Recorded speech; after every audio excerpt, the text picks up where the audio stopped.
Good evening. Thanks for joining me for another sleep story. Before we get started, let's do some breathing to help us relax and be ready. Breathe with me now. Breathe in, 2, 3, 4. Hold, 2, 3, 4. Out, 2, 3, 4. Hold, 2, 3, 4.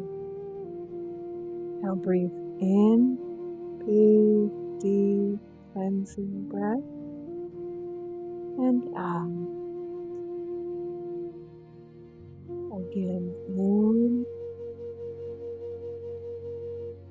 and out. One more. In and out. Let's get comfortable and have a bedtime story, shall we?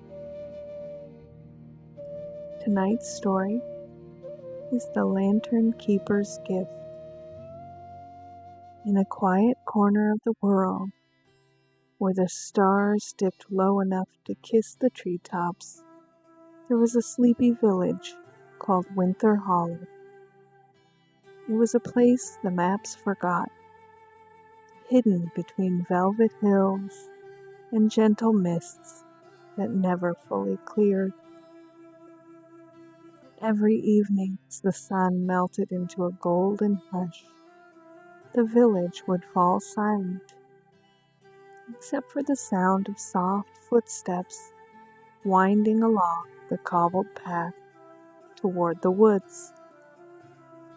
These were the steps of the Lantern Keeper. No one quite knew where she came from. Some said she'd been there forever.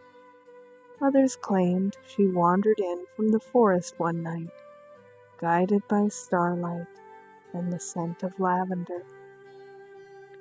She lived in a crooked little cottage just past the Thistle Bridge, where ivy crept along the windows and tea always brewed on the hearth.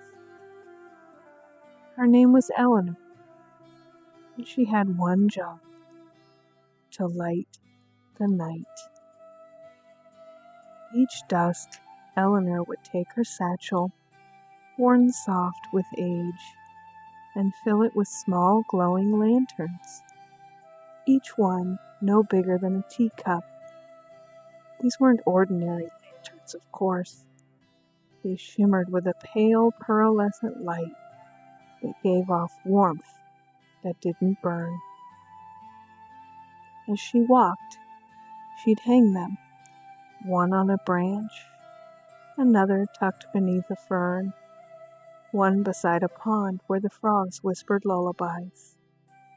And as she moved, the forest would begin to glow, not brightly, but softly, like a memory or a dream you half remember.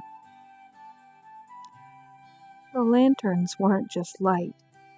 They held stories, wishes, forgotten comforts.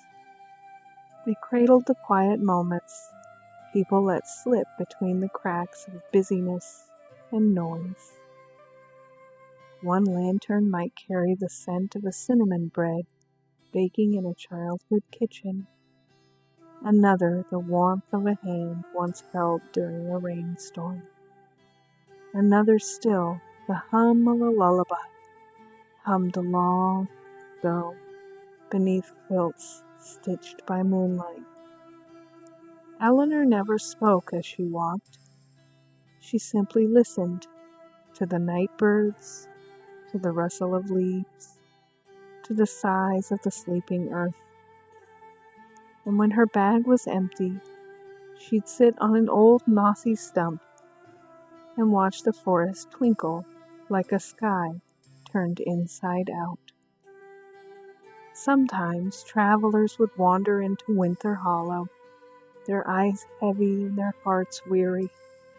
They'd be drawn to the forest edge without knowing why, and find themselves walking the glowing path Eleanor had left behind. They never saw her, but they felt her, and when they returned to their lives, quietly changed, they often carried with them a peace they couldn't explain, as if something long lost had come home. One winter, a heavy fog drifted in and didn't leave. The stars hid, the night stretched long, weary. The villagers whispered, "Where is the lantern keeper?" They waited and waited and waited. Then one evening, as the cold crept in and breath hung silver in the air, something new happened.